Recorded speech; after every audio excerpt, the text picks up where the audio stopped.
Hello friends, कैसे हैं सभी। डाइस का प्रैक्टिस चल रहा होगा। अभी तक हमने डाइस के 2 टॉपिक्स खत्म किए हैं, 2 क्लासेस हमारा हुआ है। तो अभी हम चलते हैं डाइस के अगले टॉपिक पे।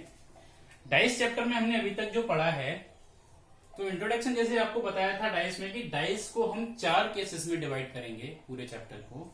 केस 1, केस 2, केस 3 और केस 4।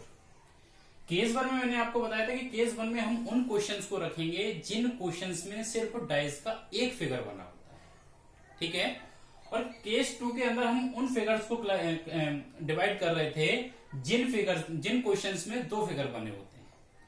और केस 2 के अंदर हमने 3 अलग अलग कंडीशंस देखी थी।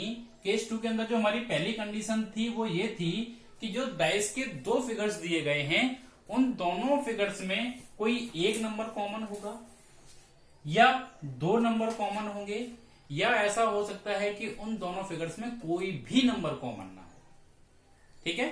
और अगला जो हमारा केस है वो है केस 3। केस 3 में उन क्वेश्चंस को हम रखेंगे जिन क्वेश्चंस में डाइस के 2 से ज्यादा फिगर हो सकता है 3 फिगर हो, 4 हो, 5 हो या उससे ज्यादा हो, ठीक है। और लास्ट में मैंने आपको बताया था कि केस 4 एक अलग केस है, उसको हम ओपन डाइस पढ़ेंगे, उसको हम अलग से पढ़ेंगे। तो यहाँ पे हम जो कवर करने वाले हैं वो है केस 1, केस 2 और केस 3।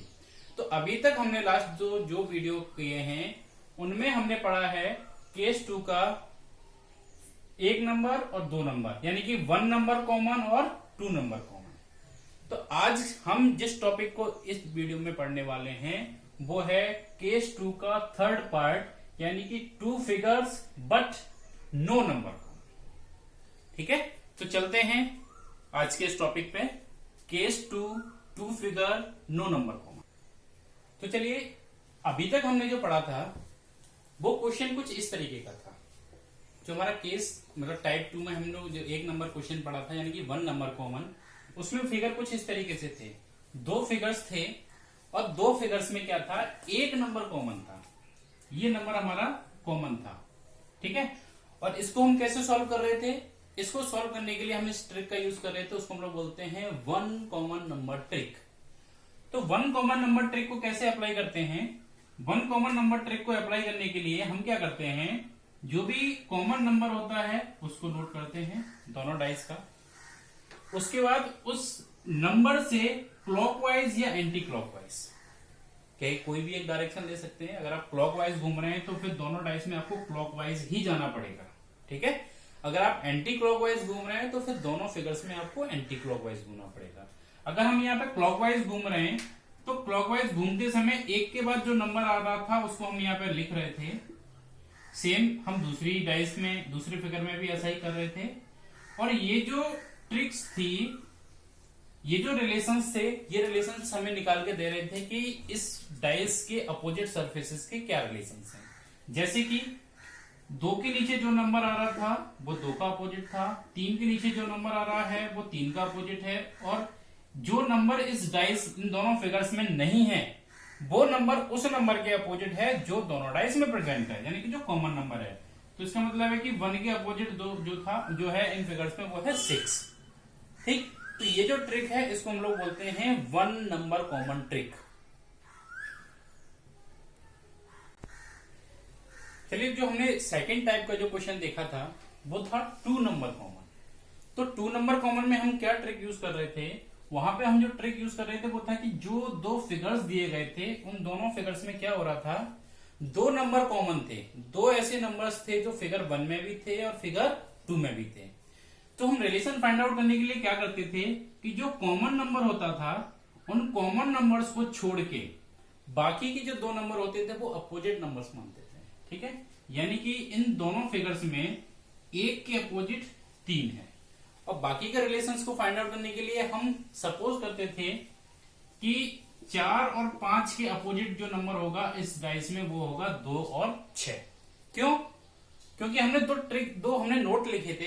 एक नोट था कि 2 opposite numbers never seen together, यानी कि डाइस में 2 अपोजिट सरफेसेस अगर हैं तो वो 2 अपोजिट सरफेसेस कभी भी हमें एक साथ दिखाई नहीं दे सकती। और ऐसा ही पीछे के लिए भी था, यानी कि बैक जो हमारे सरफेसेस थे उनके लिए भी था। यानी कि दो अपोजिट सरफेसेस कभी भी एक साथ छिप भी नहीं सकते। अभी सीधी सी बात है, अगर आपको दो अपोजिट सरफेस एक साथ दिख भी नहीं रही हैं, अगर दिख नहीं रही है इसका मतलब क्या है, वो डाइस के पीछे की तरफ है। यानी कि अगर आप डाइस को पीछे के से देखोगे तो वो दोनों नंबर आपको एक साथ दिख जाएंगे, तो वो चीज भी पॉसिबल नहीं है। यानी कि डाइस के दो अपोजिट सरफेस ना तो एक साथ दिख सकते हैं और ना ही एक साथ छिप सकते हैं, तो उसको हम यहां यूज कर रहे थे। ठीक है, तो ये हमारा सेकंड टाइप का क्वेश्चन था, केस 2 का second type, when two number common.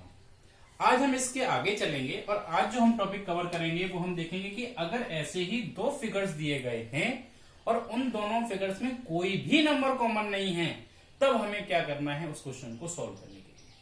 हाँ, तो देखिए अब जो क्वेश्चन आएगा उस क्वेश्चन में क्या होगा, फिगर्स तो दो दिए गए होंगे, मगर आपकी जो आपने अभी तक दो ट्रिक्स पढ़ी हैं वो दोनों ट्रिक्स यहां पे काम नहीं आएंगी। क्योंकि दोनों फिगर्स में ना तो कोई एक नंबर कॉमन है, कोई भी नंबर कॉमन नहीं है, और ना ही दोनों फिगर में कोई भी दो नंबर भी कॉमन नहीं है। ठीक है, यानी कि एक नंबर भी कॉमन नहीं है, दो भी नंबर कॉमन नहीं है। अब क्या करेंगे, अब ऐसी कंडीशन में आपको कुछ डाइस के टाइप्स पढ़ने पड़ेंगे, यानी कि एक्चुअली में डाइस किस तरीके के होते हैं। ठीक है, तो ऐसी ये जो फिगर्स होंगे जिनमें कोई नंबर कॉमन नहीं होगा, उसमें हम क्या करेंगे, यहां पे हम कुछ डाइस की कैरेक्टरिस्टिक्स देखेंगे कि डाइस जो होती है ना, वो डाइस एक्चुअली में दो तरीके की होती है। ठीक है, डाइस दो तरीके की होती हैं। नंबर 1 होता है स्टैंडर्ड डाइस और नंबर 2 होती है जनरल डाइस। यानी कि इसको हम लोग बोलते हैं मानक पासा और इसको हम लोग बोलते हैं सामान्य पासा। तो अभी देखते हैं कि मानक पासा और सामान्य पासा क्या होते हैं। तो देखिए टाइप ऑफ डाइस। तो फ्रेंड्स एक्चुअली में डाइस जो होती है ना वो दो तरीके की होती हैं। ठीक है, कभी आपने लूडो खोला है तो लूडो खेलते समय जिसको हम यूज करते हैं उसी को हम लोग डाइस बोलते हैं, पासा। तो आपने कभी ध्यान दिया है तो पासा जो होता है ना वो एक्चुअली में स्टैंडर्ड पासा होता है, यानी कि मानक पासा।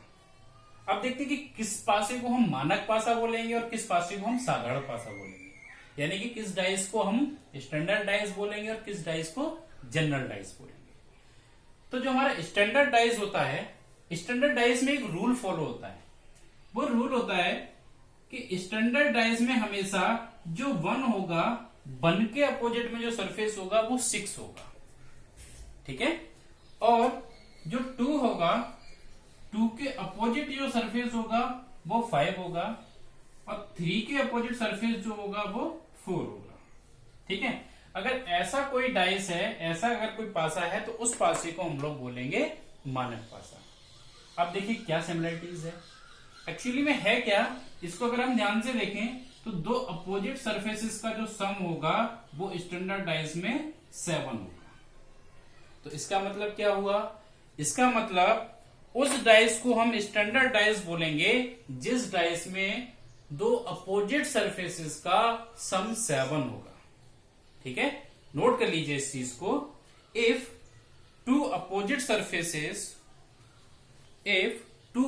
Surfaces of A dice is equal to 7, then this dice is called standard dice। ठीक है, स्टैंडर्ड डाइस समझ में आया। अब देखते हैं अगर इस रूल्स को फॉलो कर रहे हैं तो स्टैंडर्ड डाइस है, तो क्या जनरल डाइस के लिए भी कोई रूल है क्या? ठीक है, तो हर चीज के लिए कोई रूल नहीं होता है। ठीक, तो स्टैंडर्ड डाइस किसको बोलेंगे, जो इस रूल को फॉलो नहीं कर रही है वो सारी डाइस हमारी क्या होंगी, जनरल डाइस। ठीक है, मगर फिर भी मैं पहचानने के लिए आपको एक तरीका बता दूं, जब भी आपको डाइस का एक व्यू दिया गया है तो आप उसको ध्यान से देखिएगा। अगर दो एडजेसेंट सरफेसेस, जैसे मान लीजिए 1 2 3, अगर ऐसे दिया है तो इसका मतलब है कि ये वाली डाइस है। क्यों ये वाली डाइस है? क्योंकि 1 के साथ 6 नहीं आएगा, 2 के साथ 5 नहीं आएगा, 3 के साथ 4 नहीं आएगा। यानी कि ये जो डाइस होगी वो डाइस क्या है, ये जो फिगर दिया है वो किस डाइस का हो सकता है, वो स्टैंडर्ड डाइस का हो सकता है। ठीक है, अब देखते हैं कि जनरल डाइस के लिए हम क्या देखेंगे। तो जब भी आपको जनरल डाइस मिलेगा तब आपको इसमें से कोई एक नंबर ऐसा दिखेगा, हमेशा हमेशा व्यू में आपको एक नंबर ऐसा दिखेगा जिसको अगर आप ऐड करें, किसी दूसरे सरफेस के साथ तो उसका सम 7 होगा। ठीक है, समझ में आई बात। स्टैंडर्ड डाइस में क्या है, अपोजिट सरफेस का सम 7 है। और जनरल डाइस में क्या है, जनरल डाइस में आपको जो 3 सरफेस दिए हैं उन 3 में से कोई भी 2 सरफेस ऐसे होंगे जिनका सम 7 होगा। क्लियर।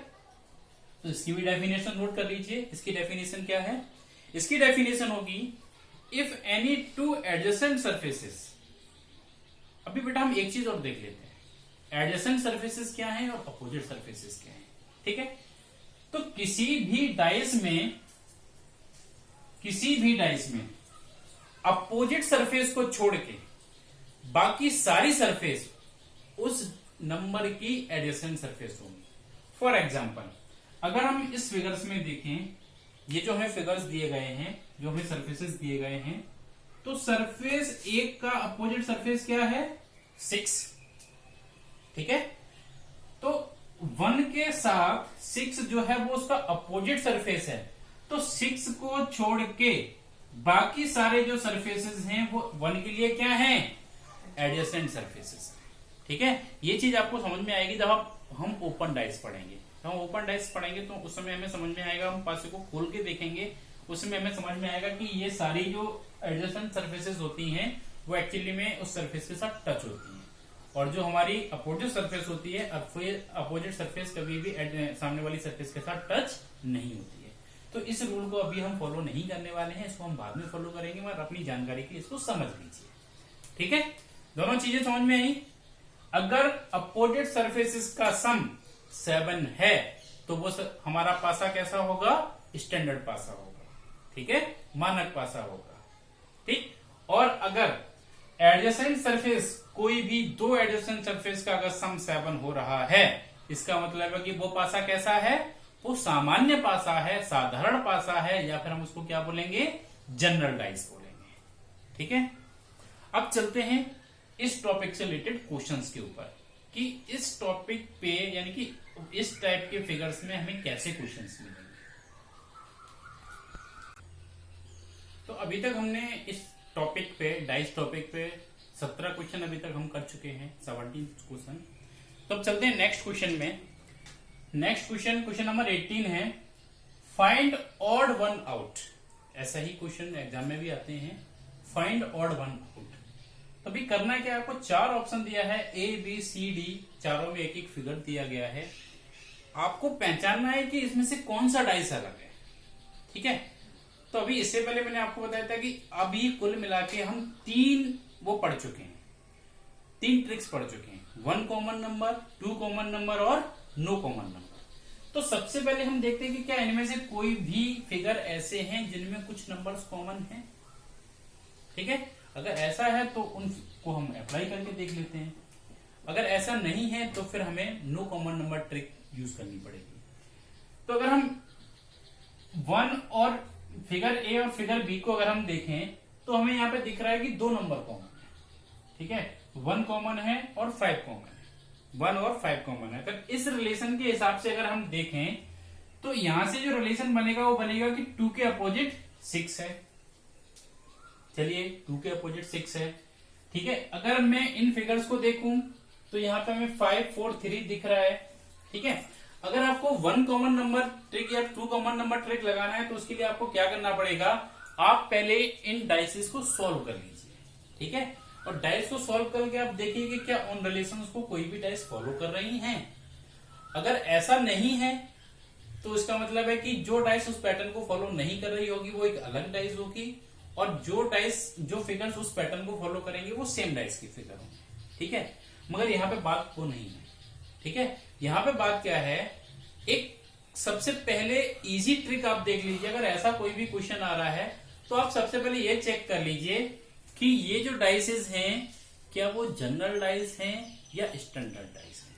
ठीक है, तो जनरल डाइस और स्टैंडर्ड डाइस को चेक करने के लिए मैंने आपको तरीके बताए थे। स्टैंडर्ड डाइस किसको बोलते हैं? स्टैंडर्ड डाइस उस डाइस को बोलते हैं जिनके अपोजिट सरफेस का सम 7 होता है। और जनरल डाइस किसे बोलते हैं? जनरल डाइस उस डाइस को बोलते हैं जिस डाइस में कोई भी दो एडजेसेंट सरफेस का सम 7 होता है।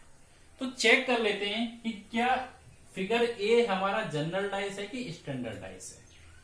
तो यहां पर 2 और 5 का सम 2 + 5 7 दिख रहा है। इसका मतलब है कि ये कैसा डाइस है? ये एक जनरल डाइस है। ठीक है, फिगर 2 में देखते हैं 1 और 6 7 दिख रहा है, यानी कि ये कैसा हो गया? जनरल डाइस हो गया। ठीक है, जनरल डाइस, ये जनरल डाइस है। और यहाँ पे 3 और 4 का सम कैसा दिख रहा है? 7 दिख रहा है। 3 + 4 = 7। इसका मतलब है कि सीबी हमारा क्या है? जनरल डाइस है। अब देखते हैं कि डाइस डी में हमें जो नंबर्स दिए हैं वो है 1, 2 और 3। 1, 2 और 3 में किसी भी दो सरफेसेस या दो नंबर का सम 7 नहीं है। इसका मतलब है कि फिगर डी जो है वो हमारा क्या हो गया? स्टैंडर्ड डाइस हो गया। तो इस हिसाब से ये तीनों जनरल डाइस हैं और ये स्टैंडर्ड डाइस हैं। इसका मतलब है कि इस क्वेश्चन में जो एक अलग डाइस है वो कौन सा है? वो है डी वाला। क्यों है अलग वाला? बाकी 3 जनरल डाइस हैं और वो एक स्टैंडर्ड डाइस है। ठीक है, तो यहां पे हमें 1 कॉमन नंबर 2 कॉमन नंबर्स को अप्लाई करने की जरूरत नहीं है। पहले आप ये चेक कर लीजिए कि वो स्टैंडर्ड डाइस है कि जनरल डाइस है। ठीक है, चलिए अभी चलते हैं अगले क्वेश्चन पे।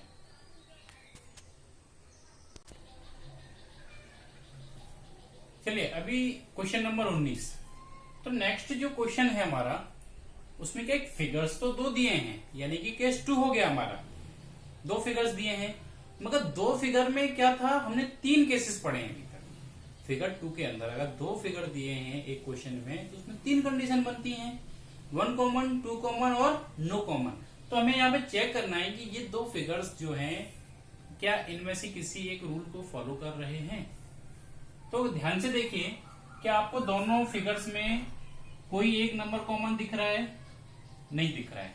ठीक है, तो बेटा सबसे बढ़िया ट्रिक क्या है? अगर आपको एक नंबर कॉमन दिख जाए ना, तो उससे अच्छी ट्रिक नहीं हो सकती।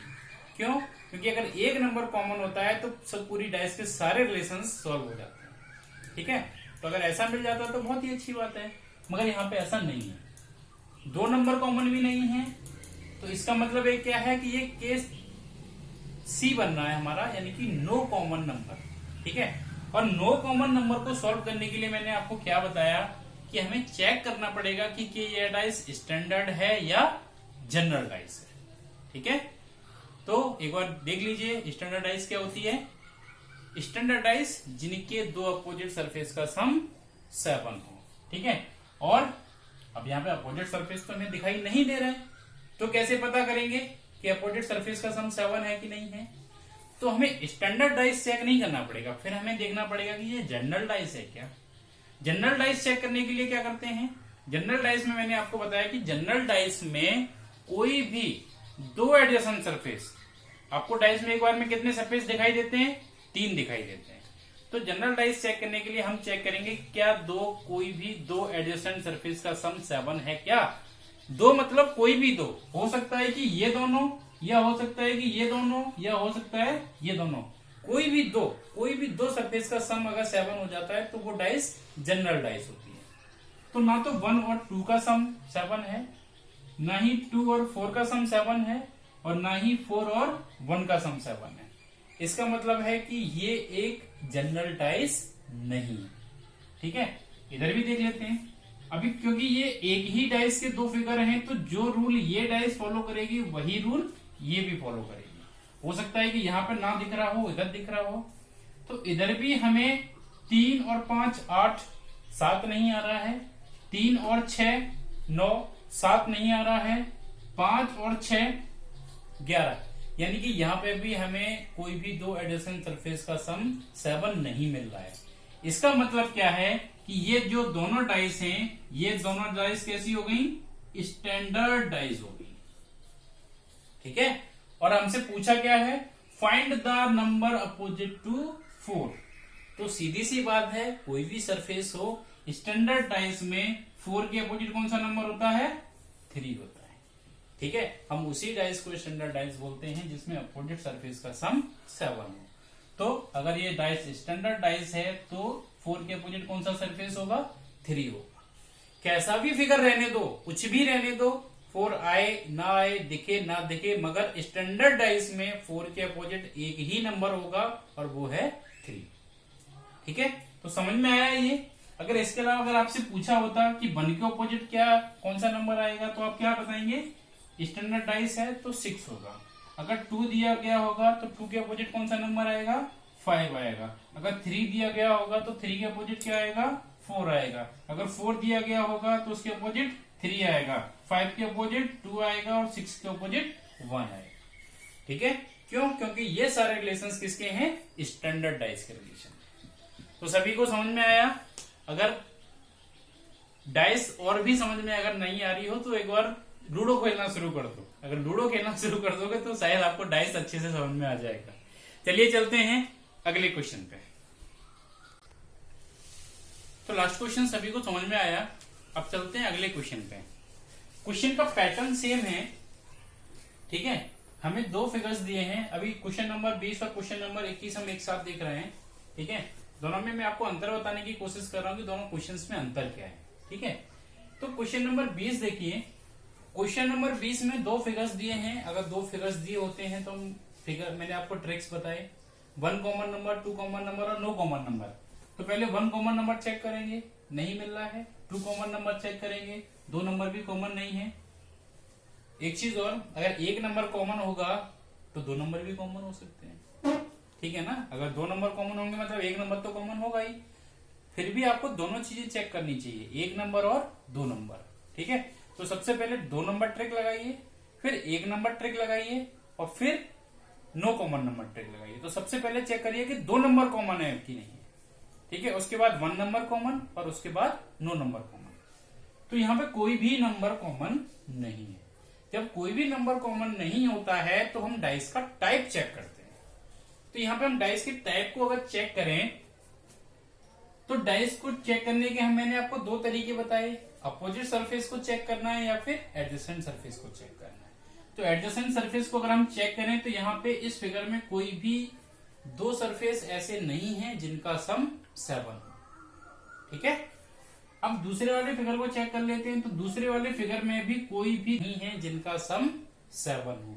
अगर एडजेसेंट एनी 2 एडजेसेंट सरफेस का सम अगर 7 नहीं होता है, इसका मतलब है कि ये जो डाइस है वो कैसी डाइस है, वो एक स्टैंडर्ड डाइस है, मानक पासा है,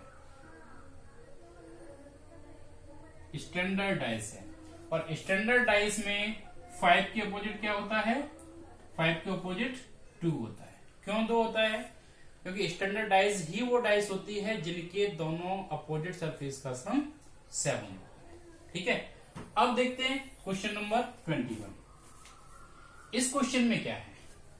ठीक है, तो यहां पे अगर हम क्वेश्चन को देखें तो यहां पे जो डाइस हमें दिख रही थी वो हमें एक स्टैंडर्ड डाइस दिखी।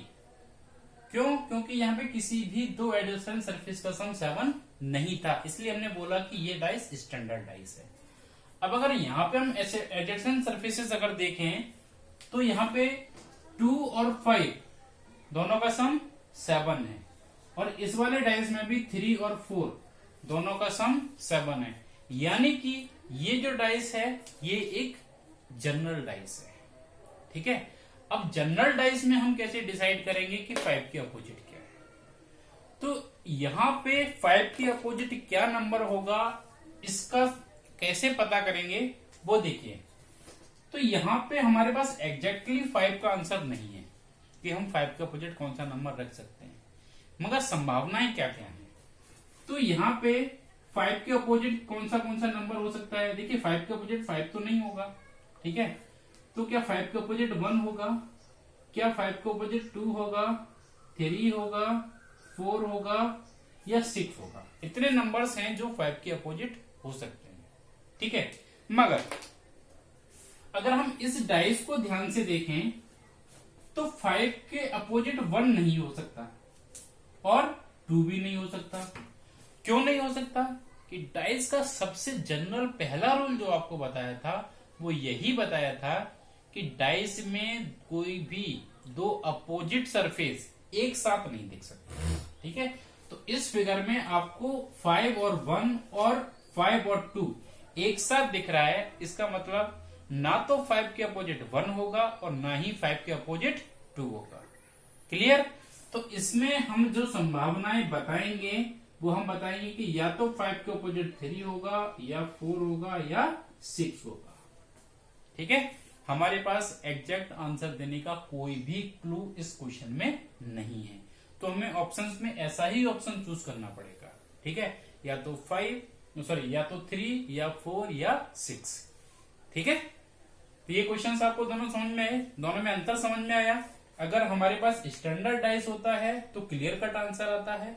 ठीक है, और अगर जनरल डाइस होता है तो आंसर हमारा संभावनाओं में आता है। ठीक है, कुछ इस तरीके का आंसर आता है। ठीक, ये दोनों क्वेश्चंस अगर आपको समझ में आए तो अभी चलते हैं नेक्स्ट क्वेश्चन की तरफ। चलिए अब देखते हैं जो हमारा नेक्स्ट क्वेश्चन है ना, तो नेक्स्ट क्वेश्चन में मैंने क्या किया है, आपको ऑप्शंस अलग अलग दिए हैं। ठीक है, कंडीशन है 2 फिगर दिए हैं डाइस के और आपको बताना है कि 4 के अपोजिट क्या आएगा। ठीक है, अब हमें आंसर तो देना है वो ऑप्शन वाइज देना है। मान लीजिए अगर ये ऑप्शन दिए हों तब आप आंसर क्या देंगे, और अगर ऑप्शन में ये वाले दिए हों तब आप आंसर क्या देंगे, और ऑप्शन में अगर ये दिया है तब आप आंसर क्या देंगे। ठीक है, तो सबसे पहले हम ट्रिक फाइंड आउट करते हैं कि क्या कोई नंबर कॉमन है। 2 नंबर कॉमन नहीं, 1 नंबर कॉमन है, 1 नंबर भी कॉमन नहीं है। तो जब 1 नंबर भी कॉमन नहीं है, 2 नंबर भी कॉमन नहीं है, इसका मतलब कौन सी ट्रिक लगेगी? No number common. और नो नंबर कॉमन में हम सबसे पहले क्या चेक करेंगे? नो नंबर कॉमन में हम चेक करते हैं कि ये जो फिगर दिया है वो स्टैंडर्ड डाइस है या जनरल डाइस है। ठीक है, तो देखते हैं, क्योंकि हमें यहाँ पे 2 एडजेसेंट सरफेस का जो सम है वो 7 दिख रहा है दोनों डाइस में, इसका मतलब है कि ये कैसी डाइस होगी? जनरल डाइस होगी। अब तो हम फंस गए। ठीक है, 4 दिख रहा है, जनरल डाइस है। अगर स्टैंडर्ड डाइस होती तो हम आगमन के आंसर दे देते कि इसका जो आंसर 4 के अपोजिट में आएगा वो 3 आएगा, मगर जनरल डाइस में रिलेशंस कंफर्म नहीं होते। अगर मैं यहां से रिलेशंस फाइंड आउट करने की कोशिश करूं तो क्या होगा? 4 के अपोजिट जो हमें ऑप्शंस मिलेंगे वो मिलेंगे 1, 2 और 6। ठीक है, 3 और 5 4 के अपोजिट नहीं आएंगे। रीजन? क्योंकि इस फिगर में हमें 4 के साथ 5 दिख रहा है और 4 के साथ 3 दिख रहा है। ठीक है, दैट्स वाई 4 के साथ 3 और 5 होने की वजह से कभी भी 4 के अपोजिट 3 और 4 के अपोजिट 5 नहीं हो सकता। तो 3 पॉसिबिलिटीज हो गई हमारे पास, या तो 4 के अपोजिट 1 आएगा, या 4 के अपोजिट 2 आएगा, या 4 के अपोजिट 6 आएगा। ठीक है, अब इस आधार पे हमें ऑप्शंस एस्टिमेट करने हैं, ऑप्शंस का पता लगाना है, तो कैसे करेंगे? ठीक है, अब देखिए ऑप्शन 1 जो है उनको देखिए, क्या 4 के अपोजिट 3 है? नहीं, 3 तो नहीं है, तो ये हमारा आंसर नहीं हो सकता। ठीक है, क्या 4 के अपोजिट 3 5 है? 3 5 4 के साथ है तो वो तो उसका आंसर नहीं हो सकता। ठीक है, क्या 4 के अपोजिट 2 6 है? क्या 4 के अपोजिट 1 3 है? अब 4 के अपोजिट 1 तो है मगर 3 नहीं है, तो ऑप्शन डी भी नहीं हो सकता। तो इस कंडीशन में हम किस ऑप्शन को टिक करेंगे? ऑप्शन सी को टिक करेंगे। ठीक है, अब अगर मान लीजिए कि ये ऑप्शन ना दिए हों, अगर ऑप्शन में ये ऑप्शंस ना हो, तब हम किसको टिक करेंगे? अब आ जाइए सेकंड कंडीशन पे। क्या 4 के अपोजिट 1 है? हो सकता है मगर कंफर्म नहीं है। ठीक है, क्या 4 के अपोजिट 2 है? हो सकता है, कंफर्म नहीं है। ठीक है, हमें कोई कंफर्म क्लू नहीं है कि 4 के अपोजिट 2 है कि 1 है। क्या 4 के अपोजिट सी हो सकता है? नहीं हो सकता। ठीक है, तो 1 हो सकता है, 2 हो सकता है, 6 हो सकता है, तीनों हो सकते हैं, तो इस कंडीशन में हम तीनों तो ऑप्शन टिक नहीं कर सकते। तो इस कंडीशन में हम कौन से ऑप्शन को टिक करेंगे? हम ऑप्शन डी को टिक करेंगे। या हो सकता है कि ऑप्शन डी की जगह पे हमें ऑप्शन दिया गया हो all means ABC, above, all above, ठीक है, ऑल एबव। अगर ये ऑप्शन दिया गया है तो हम डी को टिक करेंगे, ठीक है। C and D can not determine दिया है तब भी हम डी को टिक करेंगे, और अगर ऑल दिया है तब भी डी को टिक करेंगे, ठीक है। हमें ऑप्शन कौन सा चूज करना है वो हमें बखूबी आना चाहिए, ठीक। ये कंडीशन समझ में आई। अब देखते हैं कि एक ऐसी कंडीशन यहां पे हम अक्सर फंस जाते हैं, यहां पे कोई ट्रिक काम नहीं आती, ठीक है। तो इसको मैं हटाता हूं। अब देखते हैं कि लास्ट जो हमें ऑप्शंस दिए हैं उनमें कौन सा हमारा आंसर सही होगा, ठीक है। हमें ये चीज तो समझ में आया कि 4 के ऑपोजिट 1, 2, 6 कोई भी एक नंबर हो सकता है, ठीक है। अब यहां पे ऑप्शन में 1 भी दिया है, 2 भी दिया है, 6 भी दिया है, 3 दिया है, ठीक है। तो 3 तो नहीं है उसका आंसर डेफिनेटली, इसका मतलब है कि डी हमारा आंसर नहीं हो सकता, मगर ये तीनों हमारे आंसर हो सकते हैं। अब तीनों अगर आंसर हो सकते हैं कि तीनों में से कौन सा टिक करना है, ठीक है। तो इसके लिए हम फंस जाते हैं और इस समय हमारे पास कोई भी ऑप्शन नहीं होता। अगर ऐसा कोई क्वेश्चन आता है और इस तरीके से अगर आंसर दिए होते हैं तो हम कौन से नंबर को उस नंबर का अपोजिट मानेंगे? तो इस कंडीशन में आप किससे अपोजिट मानेंगे? 4 की पोजीशन को देखिए, 4 इस फिगर में कहां है? टॉप पर है। तो हमेशा इसके अपोजिट सिर्फ हम उसी नंबर को टिक करेंगे जो दूसरे फिगर में भी टॉप पे है, ठीक है। तो इस कंडीशन में मजबूरी में, ठीक है, हमें क्लू पता नहीं है, ठीक है, और ऑप्शंस में भी हमें पक्का क्लू नहीं दिया है। जब कोई भी ऑप्शन समझ में नहीं आता तो लास्ट ऑप्शन आप क्या करेंगे? आप 2 को टिक करेंगे, ठीक है। क्यों टिक करेंगे? जिस पोजीशन पे आपका नंबर है, अगर टॉप पे है 1 का टॉप 2 का अपोजिट, ठीक है। अगर फिगर 1 में फ्रंट है, फ्रंट 1 तो फ्रंट 2 का अपोजिट, और अगर साइड दिया है साइड 1 का तो साइड 2 का अपोजिट। आप हमेशा ऐसे ही ऑप्शन को टिक करेंगे। अगर 4 यहां दिया होता तो हम 6 को टिक करते, अगर 4 यहां दिया होता तो हम 1 को टिक करते। सभी को समझ में आया? अगर ऐसा कोई भी ऑप्शन आता है जिसमें आप कंफ्यूज हैं कि तीनों में से कौन सा ऑप्शन चूज करना है, तो उस समय आप उसकी पोजीशन के हिसाब से आंसर देंगे, ठीक है। आया समझ में? चलिए अब चलते हैं नेक्स्ट केस की तरफ।